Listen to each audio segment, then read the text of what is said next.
Մենք 34 տարի առաջ ստեղծել ենք ոչ միայն ռազմական գերատեսչություն, այլև Հայաստանի Հանրապետության զինված ուժերի հիմնադրմամբ ցույց ենք տվել հայ մարդու վճռականությունը անկախ եւ իր մտածած ձևով ճանապարհով կերտելու իր քաղաքական ընթացքը։ Մեր պատմություն է պետականության մասին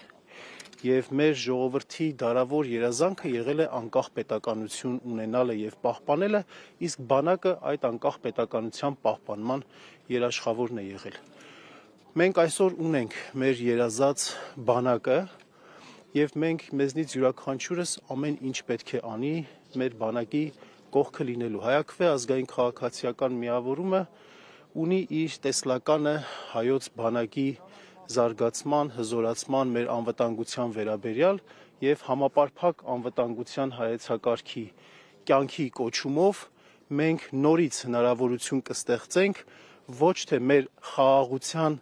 թեման մանիպուլացնել ինչ-որ փաստաթղթերով հռչակագրերով, այլ մեր խաղաղության իրական երաշխավորի դիրք վերադարձնել հայոց ազգային բանակին։ Իսկ ինչ վերաբերում է հունվարի 27-ը հայրենիքի համար, պաշտպանության համար զոհված բոլոր հայրենիների հիշատակի օր վերածելու որոշմանը, պետք է նշեմ հետևյալը, որ դա չի եղել հանրային պահանջ, երբեք ոչ մի վրդովմունք մեր հանրության հասարակության կողմից չի եղել առ այն, որ հունվարի 28-ին պաշտոնյաները եւ քաղաքացիները այցելում են Եռաբլուր, իսկ այնուհետև նշում են տոնակատարությամբ են նշում, դրա հետ կապված ոչ մի դժգոհություն կամ վրդովմունք չի եղել։ Եվ Եռաբլուր այցելելը, հարգանքի տուրք մատուցելը եւ տոնակատարություն իրականացնելը, այդ երկու հանգամանքը համադրելը մեր մշակույթին բնորոշ է եղել եւ ոչ մի անգամ նման խնդիր չի եղել։ Սա ոչ թե հանրային պահանջ էր, այլ քաղաքական, կուսակցական նպատակներ ունեցող որոշում էր, որը կապված է հայոց ազգային ինքնության ինժեներիայի հերթական դրսևորման հետ, նպատակն է